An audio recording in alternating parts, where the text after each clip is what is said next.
Hello, hello. Welcome to K.I.S.S Recovery 101. This is Bridge Sky. I am your host tonight. We are doing something different on the fly, so bear with me. My guest is fantastic, so I'm glad she's joining. She's not joining me in studio. She is joining me from the comfort of her own home, not by choice. So, guest, would you mind introducing yourself? My name is Lisa G, and I am a woman in long-term recovery. Welcome, Lisa. And we work together. Yep, we work together. At Minnesota Recovery Connection, we are certified peer recovery specialists and certified peer support specialists.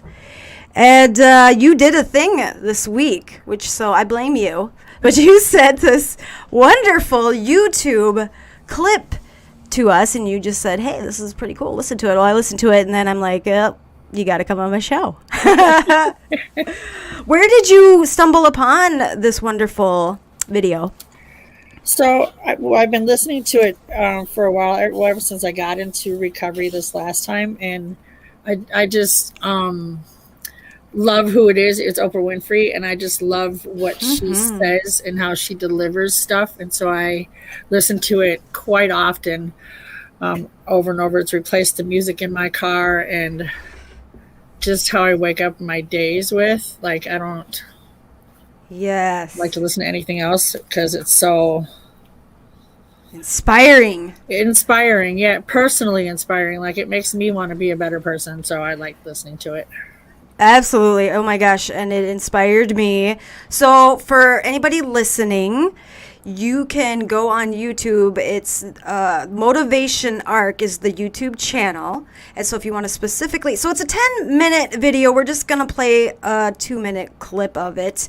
But it's called, the title is Crucial Advice You Must Follow If You Want Success. And Oprah Winfrey is the voice. So, Lisa, are you ready? Maybe you want to mute yourself or not mute yourself. Just be very quiet. I'm going to play this for everybody to hear, and then we'll talk about it. Okay, 1 second. How did you turn your pain into purpose? Well, before the pain became a purpose, it was just an acknowledgement of what had happened to me. And one of the things we talk about in the What Happened to You book is that anything that has happened to you, and I wanted to just make this point to everybody, there's not a black woman in this room who hasn't been through something that helped her build strength, and then something else that helped you build strength, and then something else that helped you build strength. I mean, sometimes you go through so much, you say, God, don't teach me nothing else new today. I don't need no more strength building. But this is what I know, is that strength times strength times strength times strength, every time you got stronger, you were building power, because strength times strength times strength times strength equals powerful. So we're sitting in a room amongst ourselves with all of these powerful women who have their stories of what happened to you that you can now turn into post-traumatic wisdom. So what I was able to do was to take what had happened to me and to use it as an empathy builder for myself and for other people. And it is my empathy and connection that has allowed me to be the woman that I am today. And so anything that has happened to you, if you are willing to learn from it, to open up and no longer allow the stigma and shame to cause you to hide your secrets, but to know that your vulnerability is where your real strength lies, and take that pain and turn it into something meaningful for yourself. And as Maya used to say, I wouldn't take nothing for my journey now. Ooh, don't you love it? I do. Actually, I do. Oh my gosh. And so the topic tonight is I want to talk about what PTSD is. It's an acronym for post-traumatic stress disorder. Now, I know I didn't realize that now I'm diagnosed with PTSD, but for so many years, most of my years, I wasn't actually diagnosed with that until I was till just over a year ago, 39 years old. And from what I knew about PTSD, I thought it was like for people that went to war. I thought it was for like soldiers that had suffered through war. And so when I read my file and my therapist had put that down, I was like, wait, what is this? How is that relevant to me?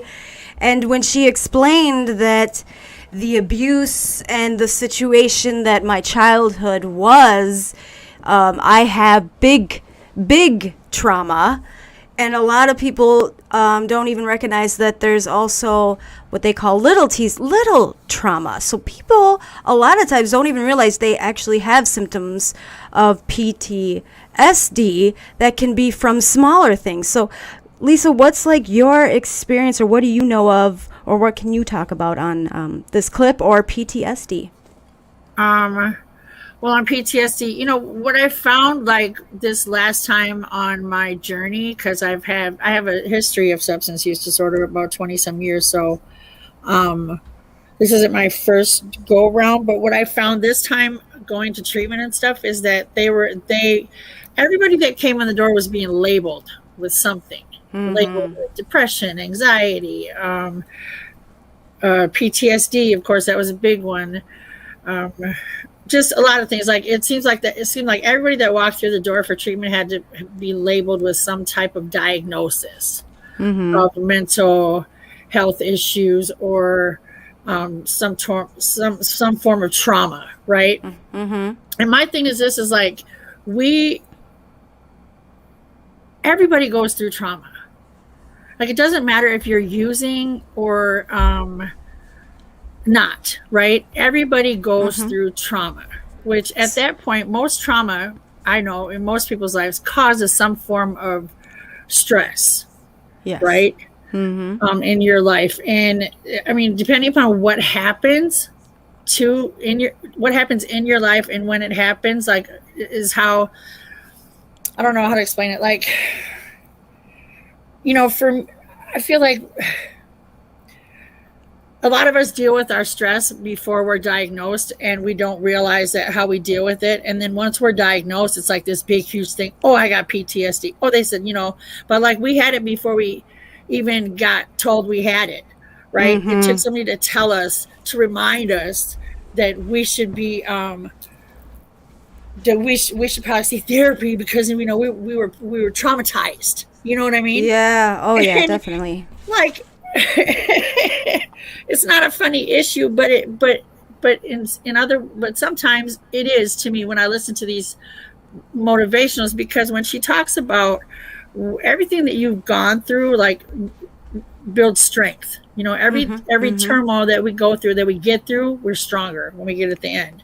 There's also a piece to this when she talks about everything that happens to you happens for you. Yes. And it's our change of thinking. So if I think, well, everything's happening to me, and poor me, then that's how I'm going to live my life. But if I take situations that happen in my life and I say, what can I learn from this situation? What is this here to teach me? Right. How can I learn from the trauma that I've just experienced, or the stress that I'm going through, or like, how can I learn from this? And if we just make that one small change of thinking, instead of like, oh now, I lost my job and my dog died, and, all the type of stuff, like instead of taking it and being like living in a negative space, I have these speeches help me to look at life in a different way and look at each situation differently, because I used to be a really angry person and I work hard to not be like that. Sometimes it's hard to hold myself back at times, even like with tonight with my car being blocked in. Yeah. Like, okay. Perfect example. It is, because I really, I wasn't feeling well, first of all, Bridge, that. And then when we talked, and I'm like, okay, I'll come out, I'll be there. So I go out to go outside to leave, and I can't leave because people are parked in my parking lot that are very rude. And so you sent me pictures. and it's like, okay, so now what do I do? I know I need to call you. I know I need to be responsible. I know I need to figure out some other way to spread a message, because that's exactly what this is. Like, I'm so grateful for Zoom. What has this taught? Virtual Right. world. Exactly. Well, and two key things that I love in that clip, just that little piece, was she called it, instead of PTSD, she said it's great to look at it as post-traumatic wisdom. Oh, yeah. And there's this great saying that I've heard that says, wisdom is just healed pain. Yeah. And I 100%, like when I was diagnosed with PTSD, it was this relief, because forever I was asking myself, why me? What's wrong with me? Like, why am I like this? You know, all these things we only know our own minds. We only know our own realities. I didn't realize that night terrors or that constant fight or flight mode was, actually a diagnosis, like a health condition. And so I love that she said she uses the post-traumatic wisdom. She uses it as an empathy builder. And I feel like as our positions, as what we do at Minnesota Recovery Connection, is because of our lived experiences, which is a requirement, we already have a lot of that empathy because we survived and lived through that stuff. We have that wisdom that you can't learn in books, period. Very And true. so- And I don't want to minimize any diagnosis that anybody has, or anything that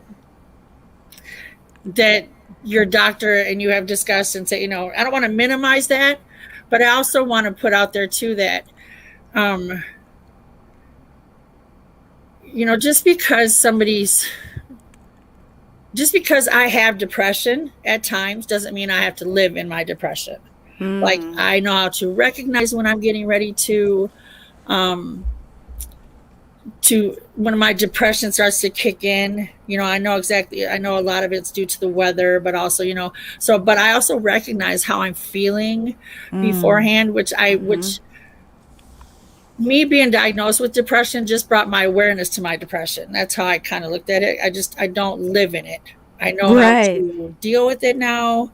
I know how to talk about it now. And that's the difference. Like, once they let us know that we have what we have, or, we might have, or whatever, that just opens the door to learning about it, Absolutely. And I love that she said now that she had that, it took someone else actually coming on her show and talking about their experience for her to realize she was not the only one. Yeah. She wasn't alone. And just that, to get it out loud and to talk about it with whomever, it could be a professional, but it could just be somebody that you trust up here. Just that acknowledgement of what had happened. Yep. Because I know for many years, I would in my own head say, well, maybe I'm just being over dramatic. Maybe it really didn't happen. Maybe I just imagined it, because I had toxic folks in my life also that wanted to minimalize it or wanted to say that I was making more of it, so part of me, of course, wanted to believe that, and I found that's where I really, substance use for me was that escape. It was that distraction. It was that way that, I could numb out. It was self-medication for me because I couldn't understand or explain myself. I didn't know. And until I finally let that wall down just a little bit. And this therapist, I had worked with, it probably took almost close to a year for me to really start revealing these. And like she says, things that I thought were shameful, things that I felt guilty about, things that, I really thought I would take to my grave. Secrets keep us sick is a common thing that I hear. Okay, we lost Lisa, so I'm going to send her the invite. Oh my gosh, I saw the little person go away. So hopefully she jumps back on. So what I wanted to do is read this actual professional explanation. So if you go to recovery.org, there's wonderful resources, and they sum it up with, so people suffering from post-traumatic stress disorder, PTSD, commonly abuse substances as a form of self-medication. Over time, alcohol or drug abuse can lead to dependence and a co-occurring mental health substance use disorder. So what is PTSD? So let's lay it out. So it is a mental health disorder caused by exposure to a disturbing or distressing event, such as having your life threatened, you experiencing sexual violence, or suffering from a severe injury.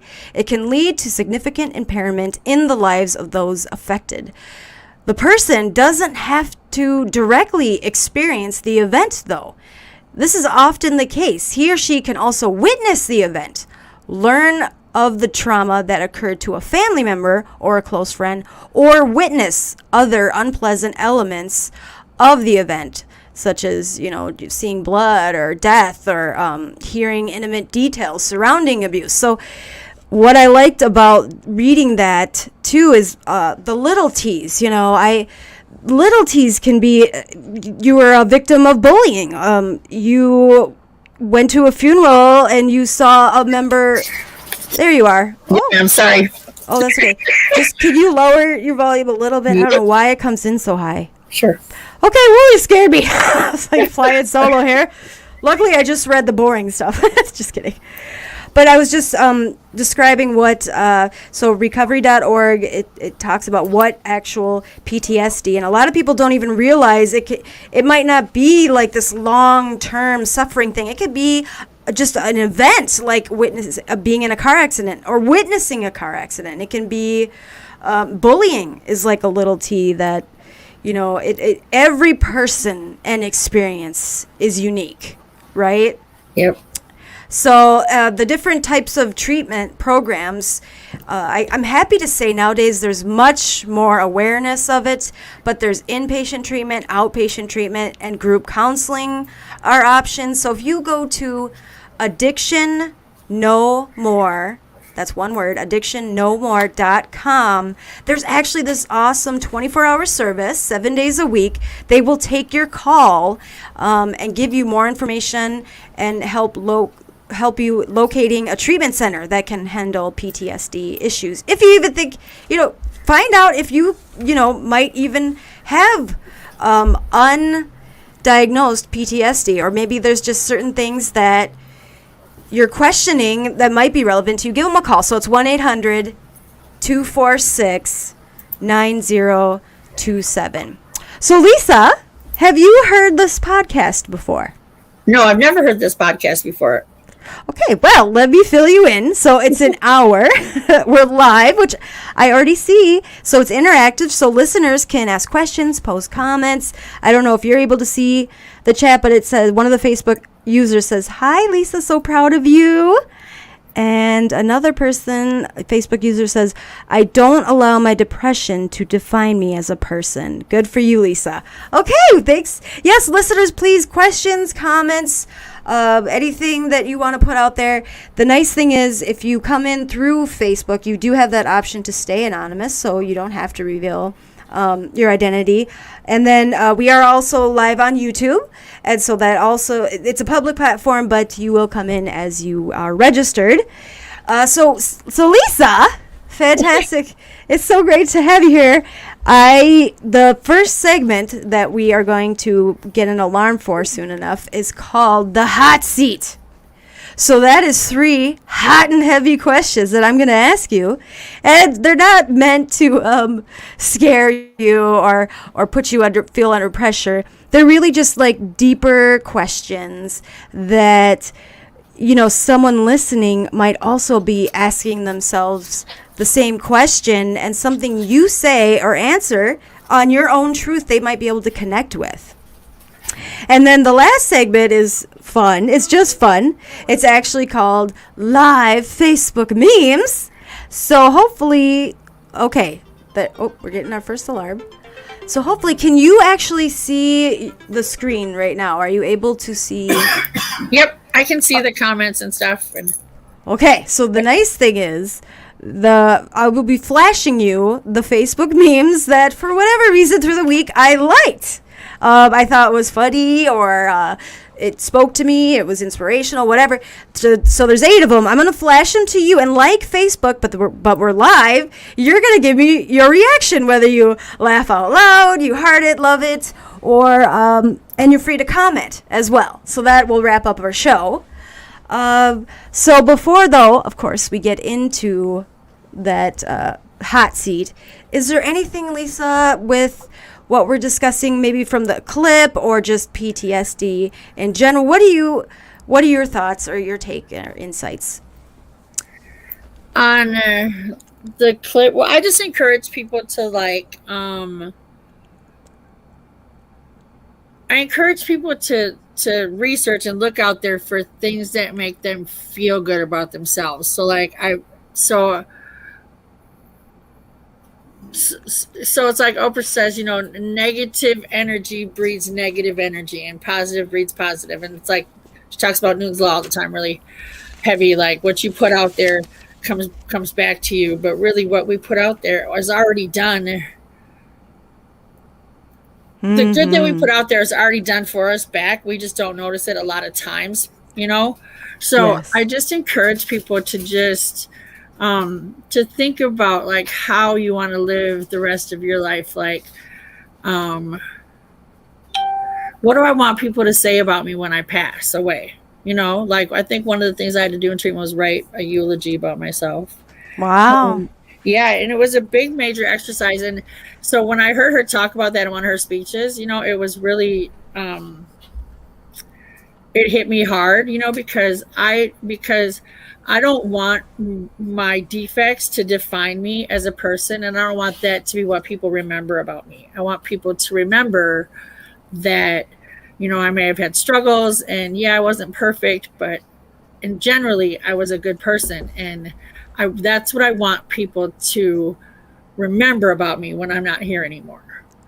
Right. Okay. Yeah. So later on in that clip, if people listen to it, she talks about how she went to somebody's service after they had passed away, and just it hit her in that moment, all the things that these people had said about this person that had died made her want to be a better human being. She didn't want to be remembered for all her shows that she did or what she did. She wanted to be remembered, for the person that she is. And so the big question that she posted that, or states in that clip, is really finding out who you are, really getting to the root of who you are as a person.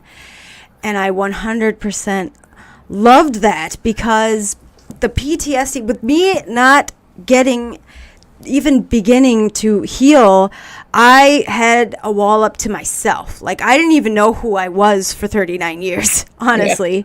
Yeah. And so like there's this saying, don't live in the past, or the past won't let you live. And that was my reality, because the past would slap me in the face almost every day with certain, just the silliest things. Now I realize, those were just my trauma coming up again without me even recognizing it. But loud voices or any kind of form of possible confrontations, like I immediately had this shield up to the world. And how could I even begin to even realize who I was? Right. Let alone let people get to know me. So. Right. So I love that. Yeah, there's so much. I would play the whole clip, but then we wouldn't have time to talk. But she does say, like you said earlier, is she says you can look at these things, because they still keep popping up. Literally in my life right now, I got serious stuff going on, and I can look at it and be like, wow, poor me, this really sucks. Like, why do I keep getting all these bad things happen to me? But I look at these things now as challenges. Like what she said and what you said is, what's the lesson? What is this here to teach me? Because she says it's not why is this happening, it's more about what am I supposed to learn from this? Right. To get you to move on. As you get the lesson, you get to move on. And if you don't, I love that she says it's going to show up. Yep. It's going to show up in another form, in another way. Yeah. So for me, like, Yes. And so for me, like, recovery has to be a daily thing. It's a daily reflection. It's an inside job. It's something I have to, like you said, when you get angry, I get angry. I really gotta gauge that of, because they say anger is just a sub emotion to fear. So what is it that I'm fearful of that's making me angry? What is it really coming down to? And sometimes it takes me a while. So, sometimes I need to get outside myself and talk to other people and talk to a professional. Yes, and honestly, Bridge, like I'll be honest with you. I'll share something with you. Like I used to have major road rage. Mm-hmm. Oh, like, yeah, super bad. Now, yes. I mean, super, super bad. Like it was bad. I used to follow people. I used to, cut me off. I used to, I used to get very angry. I almost one time killed everybody in the car with me because I was so mad at somebody for trying to flip them off that I hit a post and almost, we had 4 people in the car with me. It was bad. It was extremely bad. And so, recently, all the stuff that's happened, I know stuff happens all the time, but just more so now there's been a lot of things going on. And so people getting shot at in their cars. I think just last week, somebody got into it with somebody else and got shot. And so like all these instances that are happening, I'm paying attention to. They may not have happened to me, but I'm paying attention. Right. And noticing that, Lord have mercy, one of them times that could have been me, me being so mad at somebody, that really could have been me in a situation like that, because my road rage was horrible. And so because I'm in recovery, I stop. I think before I make moves now, majority of the time, I want to say 95% of the time, before I react. And so me seeing what's going on out there has really helped me. Other people's situations have really made me pay attention. Like, what is it here to teach me? Yeah. It would have happened to me, but why am I seeing this right now? Like, what is the message? I try to take that out of everything that I hear and see and talk about now. Like, what's the lesson in this? Right. Absolutely. And I love that. Yeah. Well, and that's where, for sure, if I'm so upset about something and I want to have that reaction right away, I'm not perfect. So, sometimes I do just react, but most times I will pause and say, I know that I want to react, so I'm going to wait until I can respond in the way that stays true to the person that I'm trying to be. Yes. So, it doesn't always happen. I just gave someone the bird the other day. But it was a lifetime situation. They, cut me off for no good reason. Maybe I was going too slow because of whatever reason. But, my hand went right out. I just had to let them know. But I regretted it, once I cooled down. I realized, now that just made me look like the crazy person what the other people were driving by seeing. Sticking her head, figure out the window. So, I'm not perfect, and I'm still going to get caught up in moments. But I, right away, was aware, that awareness piece, And I accept that I need to continuously work on that. Okay, so here we go. I'm going to play a wonderful sound effect. Let me know if you can hear it, Lisa. I hope so. This is really weird to be doing. This is great. I've been wanting to tap into doing this virtual stuff more, but I didn't have a real reason to do it yet. So here's a sound effect. Tell me if you can hear it. Okay. What does that sound like, Lisa? Can you hear it clearly? Does it sound hot, Lisa? I can hear it. Does it sound like it's really hot? No, it's fire. It's in fire. It's fire sounds, because you know what time it is? It's time for the hot seat, Lisa. Time for the hot seat. Okay. Okay. So, here we go. So I want you to just keep in mind, share only what you feel comfortable, of course. No judgments. And we're just going to zip right through it. So 3 questions. Number 1, Lisa, are you ready? Yeah. Okay. What is one character flaw that you continue to work on? I say the F word a lot. Cussing? No, the F word in particular. Okay. So I'm really trying to pay attention to not to when I say it, because I say it a lot. Sure. I Professional. how do you how do you how do you try to work on that? Like, Well, I'm just trying to be more conscious of when I say, because sometimes I don't even know that I say it. It's just like part of my ordinary language. But now that I'm working, and then Tiffany, she catches me a lot. So one of my coworkers, she catches me saying it a lot. So she reminds me, but yeah. So okay. Yeah. Well, and I like to use fudge, Farfik Nugan. Yeah. Try to throw in other words. They're actually funny. And then, yeah, but when other people start, cussing, it totally brings that right back out. Yeah. So, okay. And then, so a Facebook user said, I like that you recognize it right away. Good for you. Okay, wonderful. Question number 2. Lisa, who was the most negative person you had in your life? Who was the most negative person?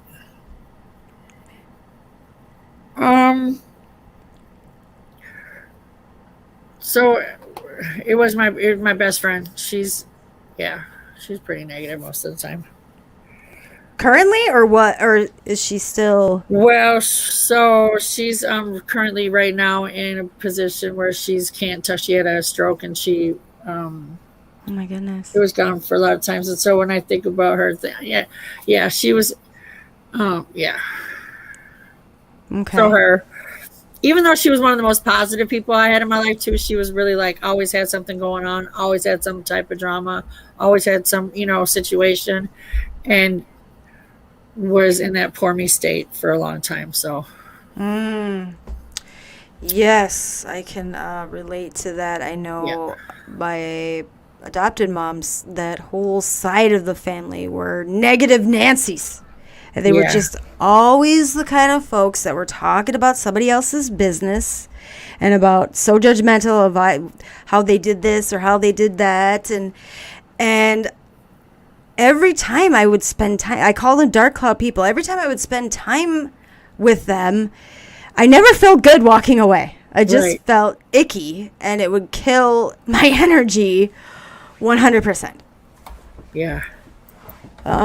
But that's just general. I definitely had specific negative people. And what I love, too, in that clip, here we go, back to that clip again. That's such a great clip, Lisa. That's why I brought you out here to talk about it. Is she talks about, there was a woman that came on and said, well, what do you do? Like, how do you, get rid of these people? They are, a lot of times, your friends or family.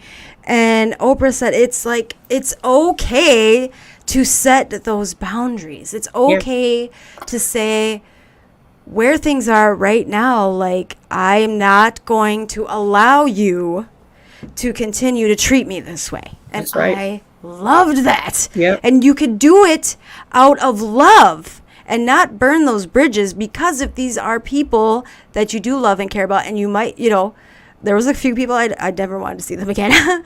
But there's a lot of people that, I do eventually want back in my life. You're still doing it out of love. So, whatever amount of time it takes for them to have that awareness for themselves, or to maybe accept you as you are, they can come back. And I know for me, I would specifically say, for my mental health and for my recovery, I cannot have you in my life right now. Right. So, but yeah, there's dark cloud people everywhere. So, I got to associate with them sometimes, but for the most part, the people that I spend the most time with are, similar mindset and positive energy, for, as much as possible. Okay, question number 3, Lisa. What's one thing commonly misunderstood about you? My facial expressions. Okay, explain that. So they don't line up with what you're thinking, but your face says one thing, and you meet. So I'm not. I wear a lot of. I used to wear a lot of masks, for a long time. But apparently, my face tells everything that I'm thinking. Well, sometimes, most of the time, I guess. I have thoughts. I don't know. My facial expressions of people are, usually Misunderstood? It's about whatever, and I'll have to correct myself or my attitude. Sure. Well, I think that is common. Although I gotta say, working with you has always been a pleasure, and you are just one of those people. Well, I've had to cry, or I go to for hugs. So, for me, I feel like I don't know. I think you are a deeper person that, for whatever reason, my soul connects to you, and I don't know. I just feel like. I don't know. I feel like I could share all my shit with you. And that's so sweet. That's really good to hear. I'm glad. You're never gonna judge me. Yeah, you're just that kind of person that I just trust openly.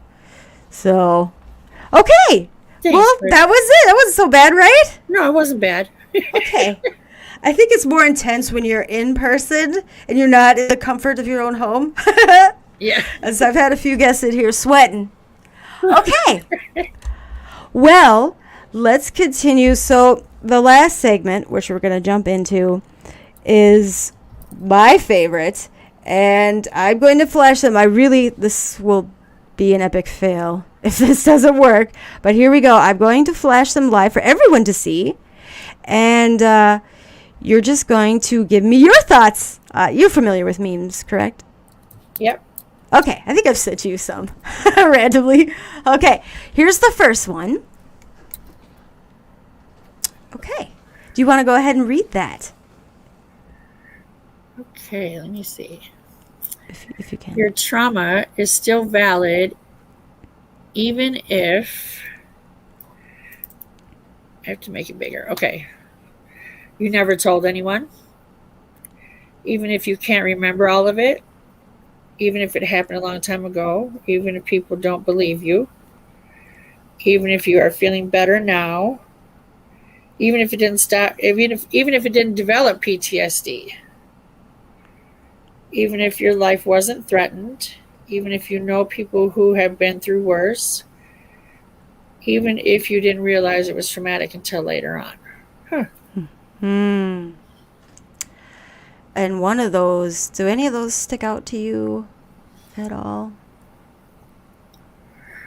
I mean, they all are definitely, I feel like, beautiful, because all of them, for at one point or another, I felt like I didn't feel validated in my trauma. Yeah. But the one that stood out to me when I first saw this meme was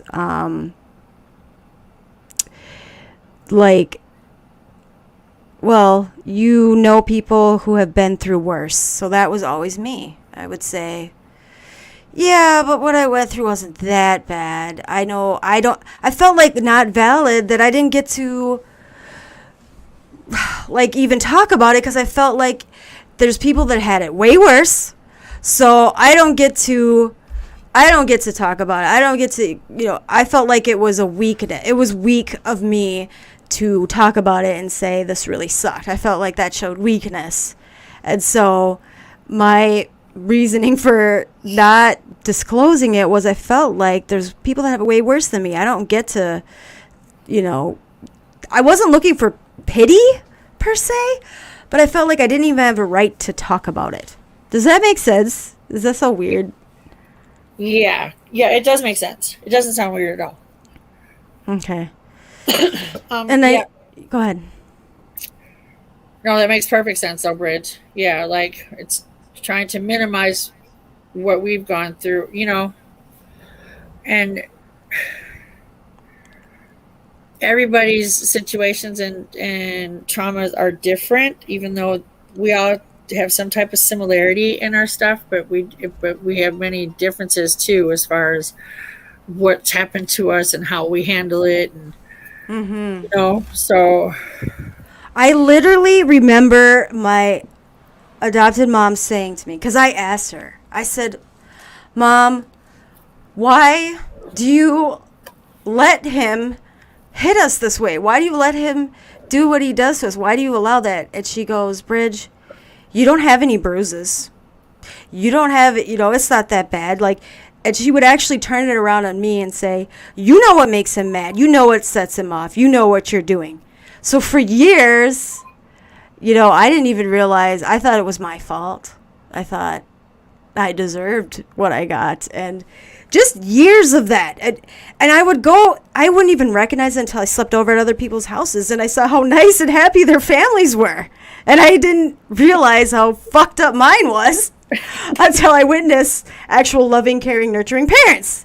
And so, but it would baffle me that she and how I got to that piece of forgiveness, in a sense, was that, and my therapist helped me realize so I didn't carry around all those resentments, was that she just will never be what I always wanted her to be. I have to accept the fact that she does not have that capacity in life to understand the depth of, where I'm at or where I was at. She just doesn't have that capacity to empathize, right, in a sense. So kind of, it was hard to hear at first, but realizing that, that is who she is. I'm not going to be able to change her. I'm not going to be able to will her to be that wonderful, loving, accepting mom that, I saw my friends had.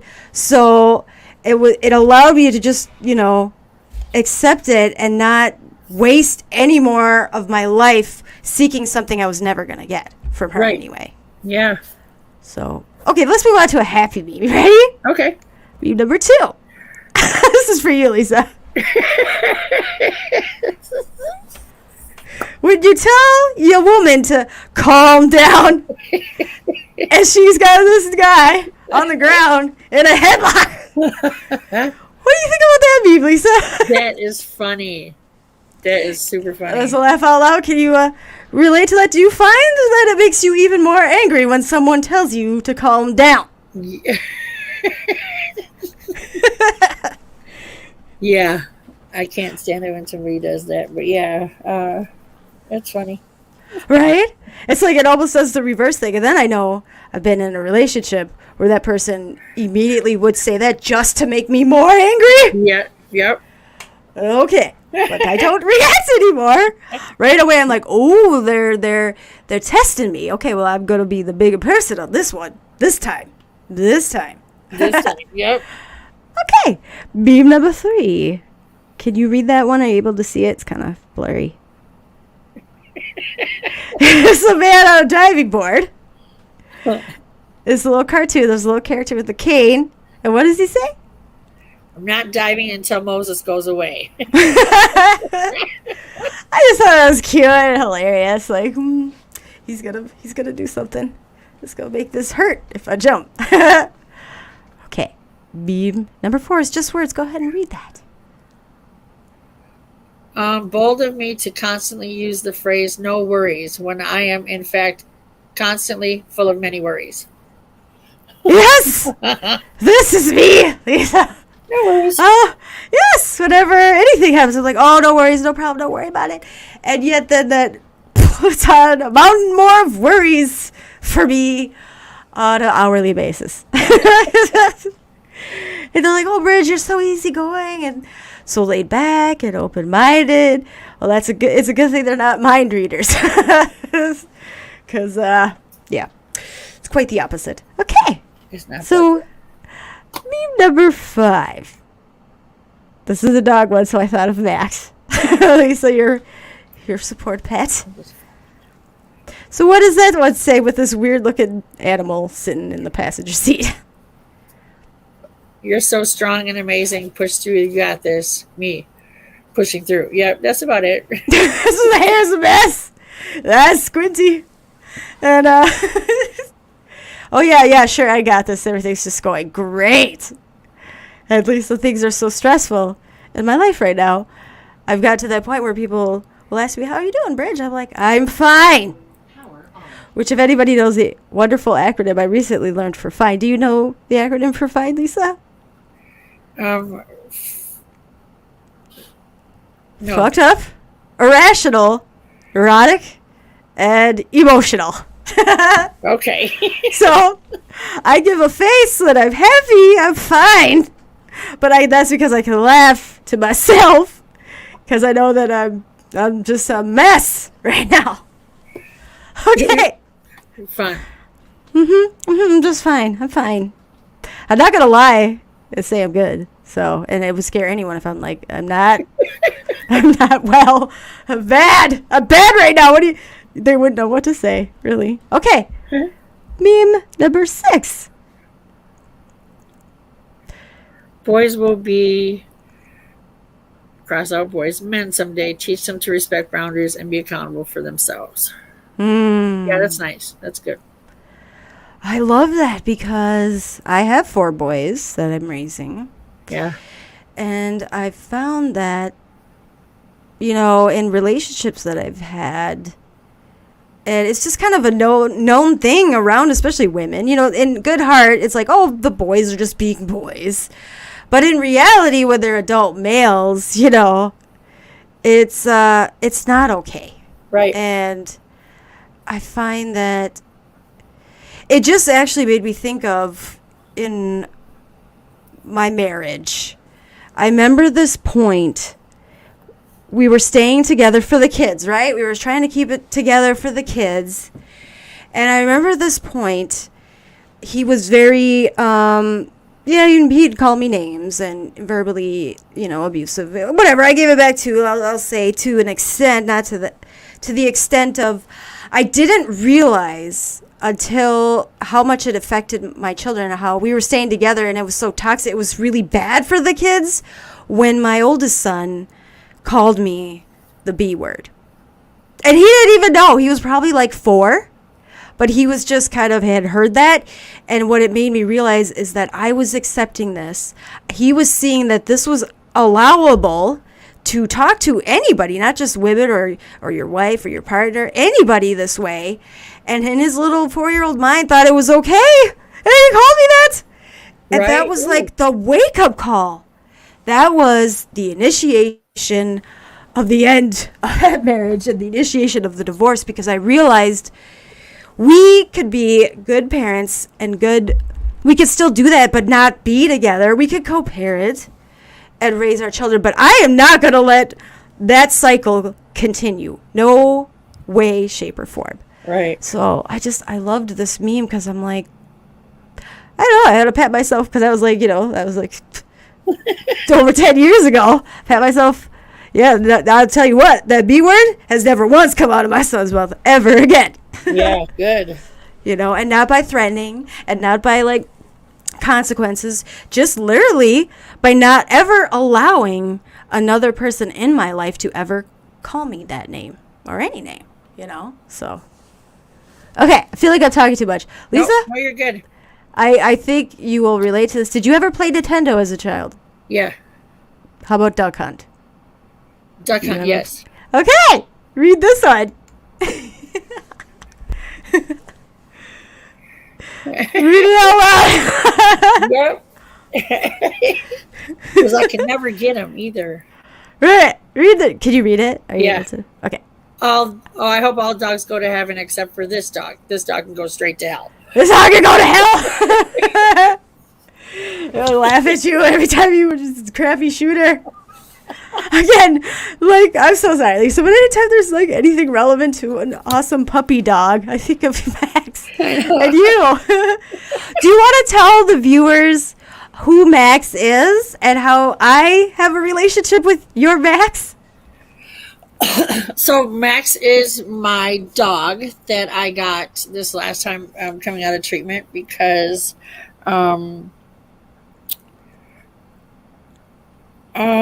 just for a lot of different reasons, just because I felt like a dog would make me more active, would cheer me up, and he has, and just give me something, because I don't have kids, so just give me something to be responsible for.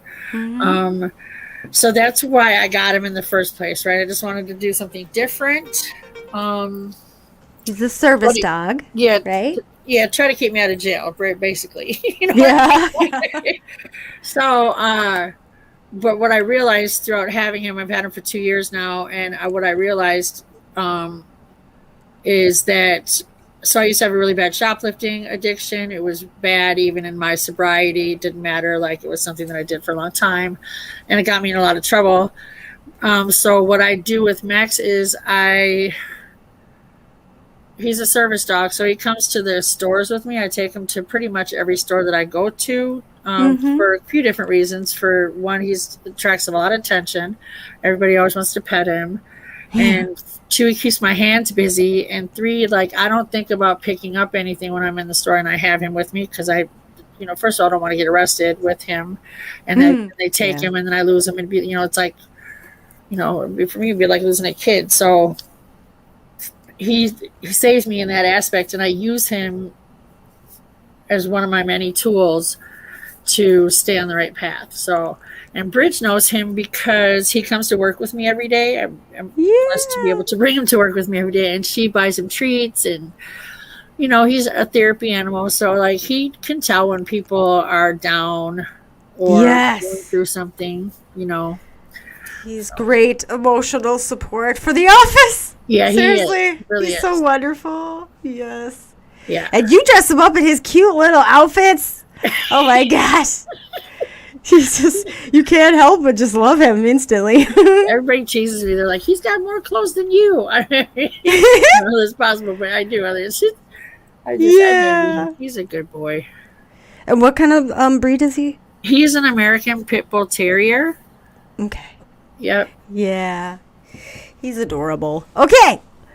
Moving on. Last meme, because I can't see the comments until I get out of these. So here's the last meme. Okay. We cannot force someone to hear a message they are not ready to receive. However, we must never underestimate the power of planting a seed. Oh my gosh, that is so huge. Yes. And what do you find? So, like, working with participants, do you feel like you can tell right away if they're hearing you or if they're ready? Like, do you feel like you can tell that right away? No. Right. No, I can't. Yeah, no, I can't. And I thought I would be better at it. But I'm really learning. I'm still learning a lot. And understanding the frustration there is with wanting somebody to hear you and hear what you're saying and change what they're doing. It's really hard. It's really hard to accept. Like, sometimes just people just are not ready for that message. But it won't stop me from saying that. So, like, saying positive things. So even if they're not ready for maybe a change that I suggest or whatever, I try to be as encouraging as I can and positive as I can, with making sure people know that, like, change happens when it happens, and until then, like, you're still an amazing person. Like, I just have to remember to keep the positive seed planted. You know what I mean? Yeah. Yeah. Well, and I feel like that for me too is like I was that person sitting in that chair, putting up that mask, saying all the right things, making sure that you didn't know, what you didn't need to know. Like, I always had this wall up because I just been burned so many times.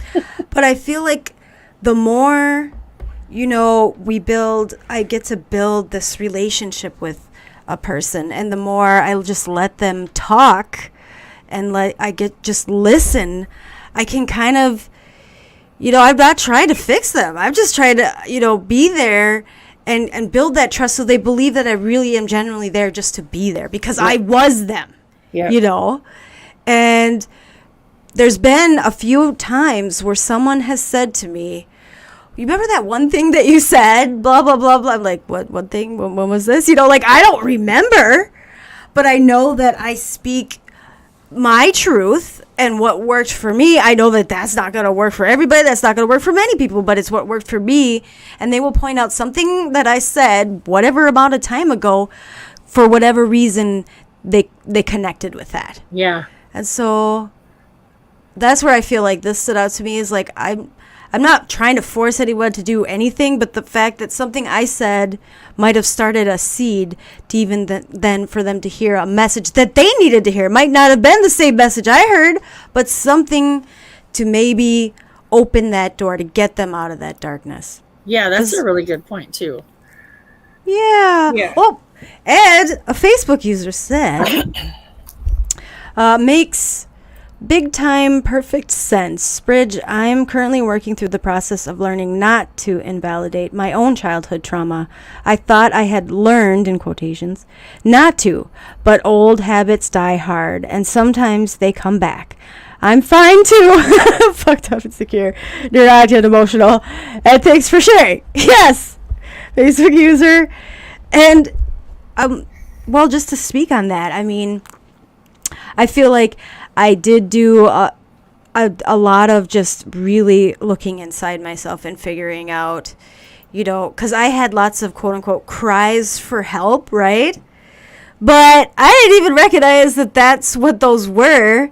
For me, I was in so much inner pain and suffering. And when I would use, unfortunately, that's when that bottled up stuff would come right on out. And if you weren't the right person at the right time, it would definitely come out sometimes in a way that I didn't mean for it to come out. So that's why I love recovery. And where I'm at today, I want to be clear-minded and have nothing in my body, because I welcome that pain in a sense of it's an opportunity, like Oprah says, to learn and grow a lot of things that, maybe I didn't know for decades. Like I would run from fear. I would run from anything scary or hurtful or painful or hard. And now I'm like, okay, here's a challenge. Challenge accepted, opportunity here. What can I learn and gain knowledge and wisdom from? So, right. Well, Lisa, thank you so much for making it. I'm so glad that you were able to at least make it.